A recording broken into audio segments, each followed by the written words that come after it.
So দেখেন কি মজার একটা খাবার, দেখেই খাবার মন যাবে এরকম খাবার।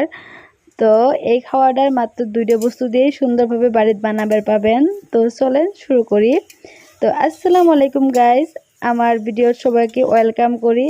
তো এই খাবারটা বাড়িতে থাকা 2টা বস্তু দিয়েই সুন্দরভাবে বানাইছি আমি। তো চলেন শুরু করি আজকের এই ভিডিও।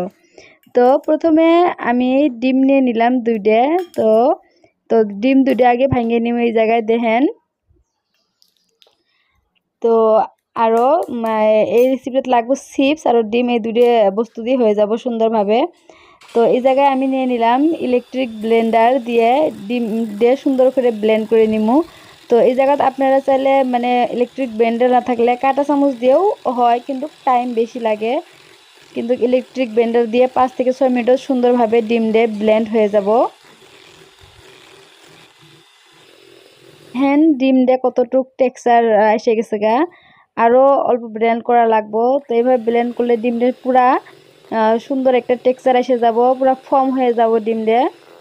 তো দেখেন এই যে এইভাবে ব্লেন্ড করে নিলাম। সো এখন এই জায়গাত আমি ডিমত এড করে দিব লবণ। তো অল্প পরিমাণে লবণ, আমি 2টা ডিম হিসেবে লবণ নিয়ে নিলাম। তো লবণ দেওয়ার পর আরেকটু এটা ব্লেন্ড করবো আমি এইভাবে। দেখেন এই যে, তো প্রায় হয়েছেই। তো এখন আমি সুন্দরভাবে বাটিতে ঘুরিয়ে ঘুরিয়ে ভালো করে ব্লেন্ড করে নিব। সো দেখেন এই জায়গায় ডিমটা ভালো করে ব্লেন্ড করা হয়ে গেছে। দেখেন এই যে ব্লেন্ডার থেকে অল্প পড়তেছে না, এই যে সুন্দরভাবে ব্লেন্ড করা হয়ে গেছে। তো এই যে ডিম হয়ে গেল। তো 2টা ডিম মাত্র পুরা আধা বাটি হয়ে গেছে। তো এখন এই জায়গায় আমি চিপস, তো আপনি যেটা ভাল লাগে চিপস নিলেই হলো। তো এই জায়গায় আমি গ্যাস অন করে কড়াইটা গ্যাসের উপরে দিয়ে দিলাম। তারপরে এই জায়গায় আমি দিয়ে দিব তেল। সো এখন হাত দিয়ে ভালো করে কড়াইয়ের তেলটা এই যে লাগাই নিলাম। আর এখন আমি এই জায়গায় দিয়ে দিব ডিমগুলা। এই যে, তো ডিমটা পুরা ক্রিমি হয়ে গেছে গা। তো এইভাবে ব্লেন্ডার না থাকলে কাঁটা চামচ দিয়েও হয়, কিন্তু টাইম বেশি লাগে। সো পুরা ডিমটা আমি দিয়ে দিলাম। তো আপনারাও নিশ্চয়ই ট্রাই করবেন বাড়ির। তো এখন আমি ডিম দিয়ে ভাজা কারিতে সুন্দরভাবে সমান করে নিলাম। তারপরে আমি এই জায়গায় চিপসগুলো ভাঙিয়ে উপর দিয়ে দিব এইভাবে।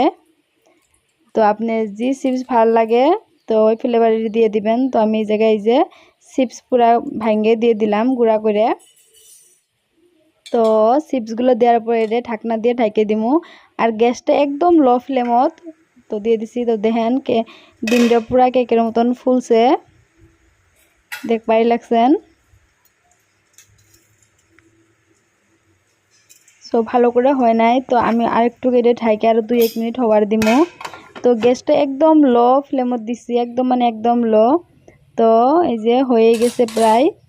তো যারা যারা হাফ বয়েল খাবার ভালো পান তারা এইভাবেও খাবার পান, বহুত আর কি হেলদিও হয় আর ভালোও হয়। কিন্তু আমি এইভাবে এই পিসটা অল্প হালকা সেঁকে নিব।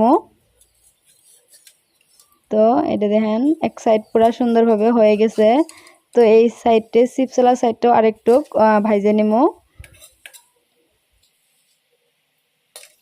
তো যখন 2 পিসটাই ভালোভাবে ভাজা হয়ে যাব তখন এটা আমি একটা প্লেটত নামাই নিব। এখন আমি এটা ভালো করে চাকুতে পিস পিস করে কাটিয়ে নিব খাওয়ার জন্য। তো আমার ভিডিওগুলো যদি আপনাদের ভালো লাগে তো প্লিজ আমার পেজটা ফলো করে দিয়েন আর ভিডিওটা শেয়ার করে দিয়েন। তো ভিডিওটা লাইকও করে দিয়েন ভাল লাগে। তো দেখেন এই যে সুন্দরভাবে কাট দিয়ে দিলাম। তো আপনারাও বাড়িতে এইভাবে বানান আর ফ্যামিলির লগে এইভাবে এনজয় করে খান। তো দেখা করতেছি আপনাদের লগে নেক্সট ভিডিও। তো বাই বাই, আল্লাহ হাফিজ।